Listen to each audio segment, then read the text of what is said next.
before we get started with this video, let's have a quick shout out to the sponsor of the channel, this guy.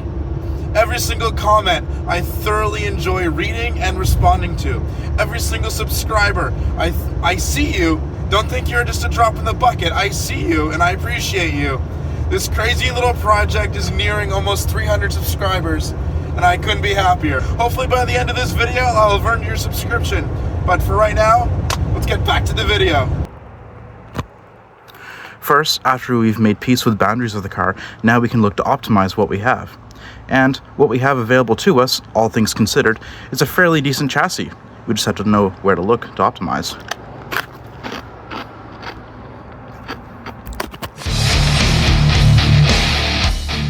Advertised with 170 horsepower at the crank, tax Canadian, it would be safe to assume 120 horsepower at the wheels. What we need to do is improve power delivery.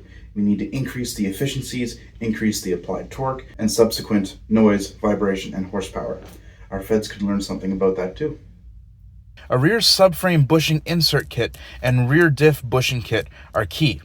When removing the resilient nature of a compliant bush, you allow less deflection, thus less losses, and more utilized power. This logic can be applied to every bushing on the car. Of course, this is the balance you have to find. Your car has to be livable if it's going to be your daily. A good metric is to take your mom for breakfast. Better yet, let her drive. A rear sway bar kit is also a fantastic use of funds because the hate crime is the missing rear sway bar on all 2.5i model Imprezas of this generation. It's as heinous. It is heinous. The market thinks it's heinous. Heinous. As it is rewarding once it's installed. The number one things to do to these cars, full stop. I would stay with 16-inch summer alloys, not these ones are stupid heavy, but I would find any other Subaru 16-inch wheel, they are far lighter than these things. These ones are 20 pounds a piece. And I would also go for 15-inch winter tires, adding a little bit of extra cush for the sidewall for defending against potholes and whatnot.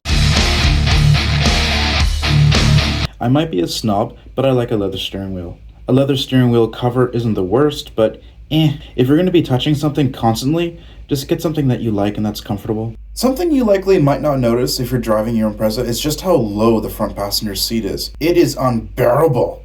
Something I never got around to doing was installing Forcer seat rails on Impreza seats. Allegedly, this gives 1 inch more seat height, bringing it level with the driver's seat. I have no idea if this works, nor have any way of testing this. Or if it would affect the passenger when the airbag goes off. Someone smarter than I in the comments, please let me know.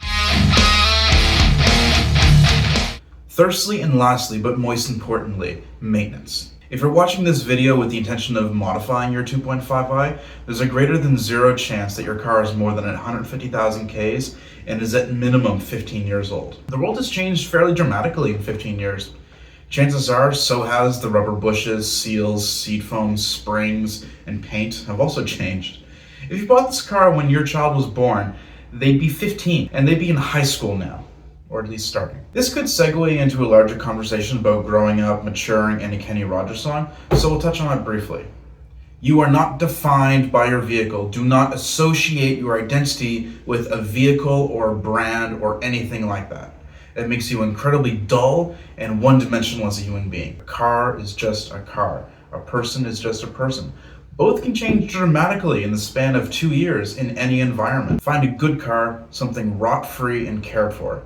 Find people who love you for you, who support you. If that means letting go of your first, then so be it. You're not tied to anything or anyone, because like them, you too can change. The general rhetoric that Subarus are mostly like Lego is mostly true. Don't get me wrong, you do have to do some homework cross-referencing part numbers, but there is a surprising amount of crossover between models and generations. I'll give you this.